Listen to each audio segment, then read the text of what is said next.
प्रणाम मित्रों। ओम नमो भगवते वासुदेवाय नमः। ओम नमो भगवते वासुदेवाय नमः। ओम नमो भगवते वासुदेवाय नमः। मित्रों, आज हम आप सभी के समक्ष पाशांकुशा एकादशी की कथा को लेकर आए हैं।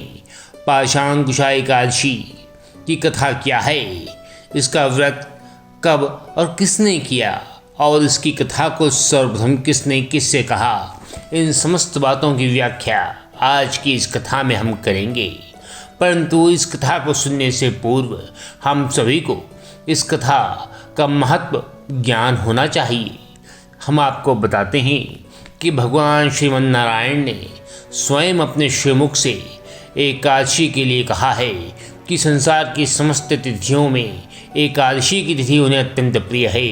भगवान श्री हरि को एकादशी का व्रत अत्यंत प्रिय है और एकादशी की कथा को सुनने वाले समस्त प्राणियों का भगवान उद्धार कर देते हैं। अतः संसार के समस्त व्रतों में सबसे बड़ा व्रत एकादशी का ही माना जाता है। आप सभी साधकों से मेरा अनुरोध है कि जब कभी भी संभव हो आप सभी को एकादशी का व्रत अवश्य करना चाहिए, और अगर व्रत करना संभव न हो तो कम से कम एकादशी की कथा को अवश्य सुने, क्योंकि एकादशी के व्रत करने का अपना एक विशेष फल है और एकादशी की कथा सुनने का भी अपना विशेष फल माना जाता है। चलिए हम कथा की ओर आते हैं। अथ पाशांकुशा एकादशी महात्मा। महाराज युधिष्ठिर बोले कि हे भगवान, आश्विन मास की शुक्ल पक्ष की एकादशी का क्या नाम है तथा उसके व्रत को करने से कौन कौन से पुण्य फल प्राप्त होते हैं, आप सब विस्तार पूर्वक कहिए। इतना सुनने पर भगवान श्री कृष्ण बोले कि हे राजन, आश्विन मास की शुक्ल पक्ष की एकादशी का नाम पाशांकुशा है। इसके व्रत को करने से प्राणी के समस्त पाप नष्ट हो जाते हैं। इस एकादशी के दिन मनोवांछित फल की प्राप्ति के लिए भगवान श्री विष्णु की पूजा करनी चाहिए। जो भी मनुष्य कठिन तपस्याओं के द्वारा फल प्राप्त करते हैं, वह फल इस एकादशी के दिन क्षीर सागर में शेषनाग पर शयन करने वाले विष्णु भगवान को नमस्कार कर देने से ही प्राप्त हो जाता है। जो मनुष्य शंख चक्र गदाधारी भगवान विष्णु की शरण में जाता है, उसे यम यातना कभी नहीं भोगनी पड़ती। जो पापी मनुष्य अनायास ही इस एकादशी का व्रत करते हैं, उन्हें यम के दुखों से मुक्ति मिल जाती है। जो भगवान विष्णु भक्त शिव जी की निंदा करते हैं, उन्हें भगवान विष्णु का सानिध्य कभी प्राप्त नहीं होता। अर्थात जो शिव भक्त भगवान विष्णु की निंदा करता है, वे दोनों नरक को जाते हैं। 1000 अश्वमेध यज्ञ और 100 याजसूय यज्ञ का फल इस एकादशी के फल के 16वें हिस्से के बराबर भी नहीं होता है। अर्थात एकादशी के व्रत के समान संसार में अन्य दूसरा कोई व्रत है ही नहीं। एकादशी के समान विश्व में ऐसी पवित्र तिथि नहीं है।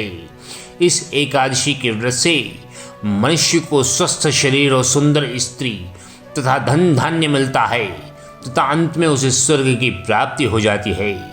जो मनुष्य इस एकादशी के व्रत में रात्रि को जागरण करते हैं, उन्हें बिना किसी रोग के स्वर्ग प्राप्त हो जाता है।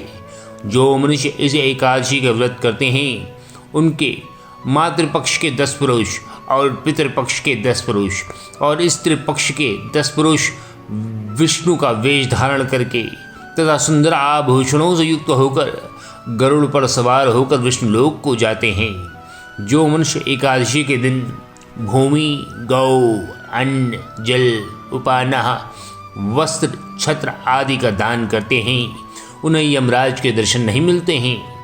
दरिद्री मनुष्यों को भी यथाशक्ति कुछ दान देकर कुछ पुण्य अवश्य कमाना चाहिए। जो मनुष्य तालाब, बगीचा, धर्मशाला, प्याऊ, अन्न क्षेत्र आदि बनवाते हैं, उन्हें यम के दुख नहीं मिलते। वह मनुष्य इस लोक में स्वस्थ दीर्घायु होकर तथा धन धान्य से पूर्ण होकर सुख भोगते हैं तथा अंत में स्वर्गलोक को प्राप्त होते हैं।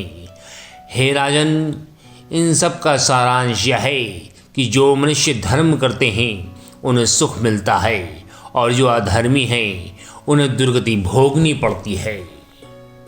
आप सभी को ज्ञात होना चाहिए कि श्री सूत जी महाराज शौनक आदि 88,000 ऋषियों से बोले कि हे महर्षियों, एक वर्ष के अंदर 12 महीने होते हैं और एक महीने में 2 एकादशियाँ होती हैं, सो एक वर्ष में 24 एकादशियाँ मानी गईं।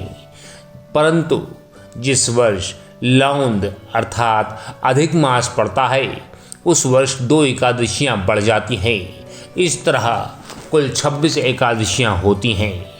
उनके नाम क्रमशः निम्नलिखित हैं। उत्पन्ना एकादशी, मोक्षदा अर्थात मोक्ष प्रदान करने वाली एकादशी, सफला अर्थात सफलता देने वाली एकादशी, पुत्रदा अर्थात पुत्र देने वाली एकादशी, षष्ठतिला अर्थात षष्ठतिला एकादशी, जया एकादशी, विजया एकादशी, आमलकी एकादशी, पापमोचिनी अर्थात पापों को नष्ट करने वाली एकादशी, कामदा एकादशी, बरूथनी एकादशी, मोहिनी एकादशी, अपरा एकादशी, निर्जला एकादशी, योगिनी एकादशी, देवशयनी एकादशी, कामदा एकादशी, पुत्रदा एकादशी, अजा एकादशी, परिवर्तनी एकादशी, इंदिरा एकादशी, पाशांकुशा एकादशी, रमा एकादशी, देवोत्थान एकादशी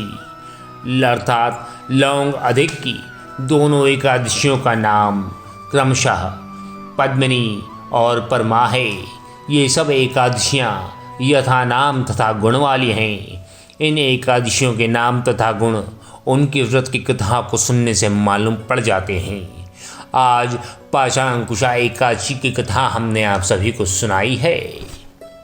अतः हम कह सकते हैं कि पाशांकुशा एकादशी का व्रत करने वाले साधक के समस्त पाप नष्ट हो जाते हैं और उसे स्वर्ग की प्राप्ति होती है। उसे यम यातनाओं को नहीं सहन करना पड़ता। अतः हम सब कब ये जान चुके हैं कि संसार की सबसे पवित्र तिथि एकादशी है, सबसे पवित्र व्रत एकादशी है और सबसे पवित्र कथा भी एकादशी की ही कथा मानी जाती है। हम सभी प्राणियों को यथासंभव जब भी हो, कभी कभी या सदैव एकादशी का व्रत अवश्य करना चाहिए। इससे केवल हमारा ही कल्याण नहीं होता बल्कि हमारे कुल का भी कल्याण हो जाता है। एकादशी का व्रत करने से आपका मन चित्त शांत हो जाता है। आपके मन के विकार, आपके तन के विकार सदा सदा के लिए नष्ट होने लगते हैं। आप भगवत प्रेमी होने लगते हैं। आपके मन में दया भाव का संचार होने लगता है और नारायण स्वयं आपके हृदय में वास करने लग जाते हैं। एकादशी के व्रत का प्रभाव यहीं खत्म नहीं होता। एकादशी के व्रत करने से मनुष्य के ऊपर आने वाली ऊपरी बाधाएं भी सदा सदा के लिए टल जाती हैं, क्योंकि मनुष्य श्री हरि के सानिध्य में रहने लगता है। जो भी प्राणी भक्ति भाव से युक्त होकर एकादशी के व्रत करते हैं, भगवान श्री हरि की कृपा उनके और उनके परिवार पर सदैव बनी रहती है। भगवान श्री हरि एकादशी का व्रत करने वाले मनुष्य को अत्यंत प्रिय हैं और भगवान उनकी सदैव देख रेख में लगे रहते हैं।